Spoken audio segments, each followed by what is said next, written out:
बिस्मिल्लाहिर्रहमानिर्रहीम। अस्सलाम वालेकुम। मैं हूं तारिक महमूद। अहम खबर से आगाह करते हैं। ननकाना साहब मेन जीटी रोड नज़द पनवा स्टाफ ईंटों वाले भट्ठे पर काम करते हुए नौजवान झुलस गया।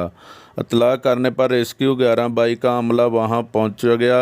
अमले ने फौरी तिब्बी इमदाद फराहम करते हुए नौजवान को तहसील हेडक्वार्टर हस्पताल शाहकोट मुंतकिल कर दिया। नौजवान पाँव स्लिप होने की वजह से भट्ठे में गिरकर बुरी तरह झुलस गया था।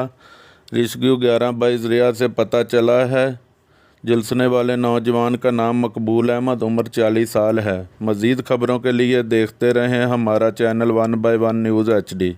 ताज़ा तरीन अपलोड्स की नोटिफिकेशन हासिल करने के लिए हमारे चैनल को सब्सक्राइब करें और साथ में दिए गए घंटी के